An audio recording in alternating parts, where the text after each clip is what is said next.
G'day, Perth, we're in ya. And welcome to Bestie Hotline. Bring, bring. I'm Gemma Peanut. And I'm Kate Reeves. We're so excited to be across the coast. Across the Nullarbor. Feels good to be back in old Perth. I know, we love it here. I feel like I say this every year, but for DLs who don't know, or maybe you're new around here, I lived in Perth. And therefore, I lived in Perth. I spent 3 years and I'm very excited to be hitting the boards of the theatre with Revsy at Subiaco Arts Centre. Spent a lot of time in Subiaco in the 3 years I lived in Perth, ate at a lot of restaurants. It's good to be back. And we love that our theatre is in Subi this year. Bit of a different vibe for us. We're excited to see you. We're going to try and check out one of those magical Perth sunsets, but I believe we'll be backstage and probably miss it. Yeah, most likely. Shame. Especially with the changing of the clocks. Yeah. Yeah, we will miss sunset. And God, they're epic. Anyway, Perth chat. How good's Perth? Perth is great, but that's not why we're here today, Gem. Well, yeah, the job doesn't end, does it, Revsy? We've never still ends. got a lot of dilemons. That dilemon tree is working overtime. The dilemons be throbbing. It's a very luscious tree, you know. It doesn't ever look spare. Ever. So many dilemons popping off. Propagates new fruit every couple of minutes. Well, I'm a pluck one. Who called the Bestie hotline today? It's not a ring in. That's okay. We got a ride in. Our DL says, "Hey, Gem and Revs, I have a dilemma and it's a bit of a curly one." Ooh, we like curly. I'm seeing a lemon spiral. Oh, yeah. Like a garnish. Yeah, I love that. On a martini glass. Beautiful. Let's sip from her glass. Can you help me unpack the baggage I have around wanting? Some context.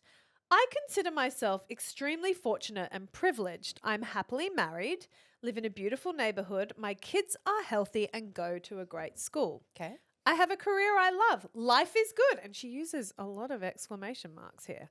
But there it is. I still find myself wanting more and it feels icky. Who am I to want more when I already have so much? I feel so much shame for having these thoughts, like I'm dirty, selfish, and greedy. Even though the things I want feel wholesome, like being able to afford to let my kids learn an instrument or go on more family holidays or one day return to part-time study, I feel so ashamed for wanting these things when so many are struggling to meet their basic needs.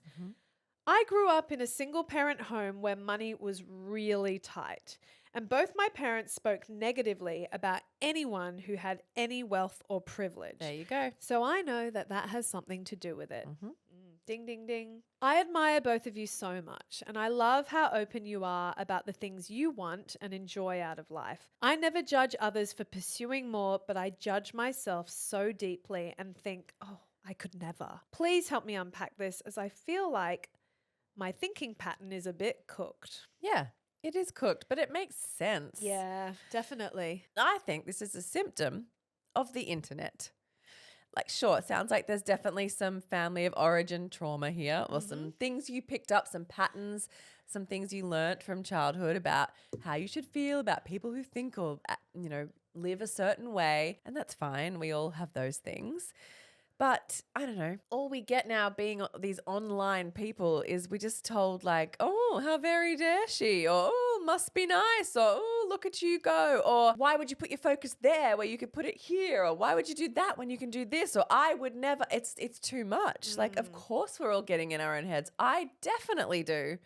More than I ever would have, but like even 5 years ago. I feel like I have a constant narrative running through my head of like, oh, but is this selfish or is this inappropriate? Is this tone deaf? Is this privilege? Like, that is like tape that runs through my head constantly. And who is it serving? No one.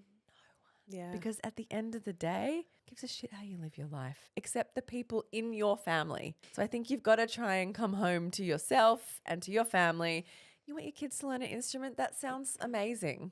That's a contribution, not just to them, but to their school or their, whatever. It's being part of community, going on holidays. You're absolutely allowed to want that for yourself. Yeah, that was kind of the sentence that rung loudest to me listening to our DL. If I was her bestie sitting next to her on the couch, the first thing I would say is, you're allowed to want more for yourself, your family and your kids. Yeah. It doesn't matter how much you already have. There's no cap. There's no limit. Well, it's kind of the human condition as well. Yeah, but no one's putting that on you except yourself, but because of external factors.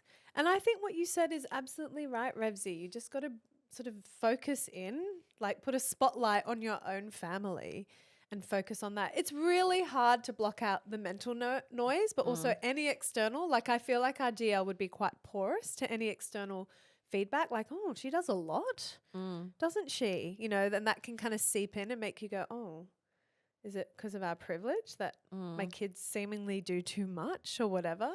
Or if someone comments on like another holiday, you know, those sorts of comments where they're a bit jellyfishy, they kind of sting. But it's hard. Like I get it. And especially if you had parents who spoke negatively about any kind of wealth and privilege. I just want to congratulate you for having a temp check though. Like it is like it's important. It's important and it's honorable that you are looking around and you're understanding that you're privileged and you're lucky and, you know, that you have a level of lifestyle that not everyone is afforded at the moment. And that's great. Like Jem and I have both been in many different versions of life. We've been haven't we? Hand to mouth. We've been flush. We've been in between. We've been, you know, all the different stages of life. We've experienced many different things. I'm just like, just because you're in a tough spot, it can be harder to look around and see people who have more, but you don't stop wanting more for yourself when you're in that spot. And then when you have more and you want to do more, I mean, I'm not articulating it well, but I think it's a natural thing to want. You're not being showy. You're not like being ostentatious or anything. You're literally just judging your own thoughts. And I think that's a worry. Like you don't need to do that to yourself. You know, you don't need to police your own dreams. No. I mean, these are all personal wants that you shared anyway. I mean, you're not going out there into the world saying this to someone who is maybe struggling and living week to week. Be another thing. Well, that's just being tone deaf. That's not reading the room. That's not being considerate. But I don't get that from our DL. I think it is a battle of your own mind. You're arguing very much against yourself. With this one. But like, what are you going to do? Stop yourself from wanting? To service who? It doesn't service you, your family, or your kids. And it actually doesn't help people around you anyway. Who might be doing it tough, like suppressing your own wants. If you have the time and resources, one way to counteract this, if you want, would be to do some kind of service thing. Absolutely. There's a lot of community things people don't know a lot about. I only know this via Americano, who's been doing this great stuff at the moment. Actually, your stepdad did this. You know, you can actually volunteer to help people learn to drive who don't have a guardian or parental figure who can help them learn to drive. There's lots of community initiatives and things you could just volunteer at, or you could donate to. You know, there's lots of charities that need either volunteers or monetary contributions. If you are feeling full of gratitude and you'd like to give back, you know, to counterbalance these feelings, there's always things you could do like that. 100p. Yeah. May I suggest either Women and Children First? Yes, I was about to say our charity of choice. Or Kiss Goodbye to MS, my personal skin in the game in that one. Giving back makes you feel, it's so, there's nothing negative about it. Yeah, and as our DL said, if she feels icky for wanting more, this might help alleviate some of that icky feeling, knowing that you're doing good and being a community member to help others.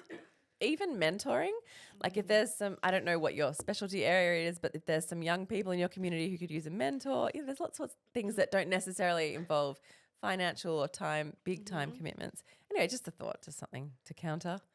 Always helps.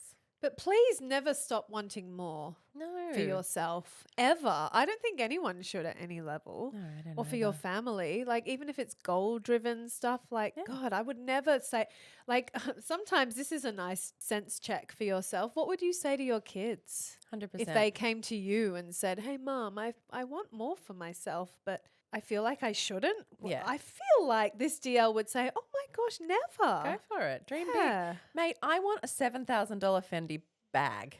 Okay? I want that. Look, am I ever going to own it? I don't know, but I want it and I don't police myself for that. I look at it, I often Google it and just stare at it for a while. I do the 360 view.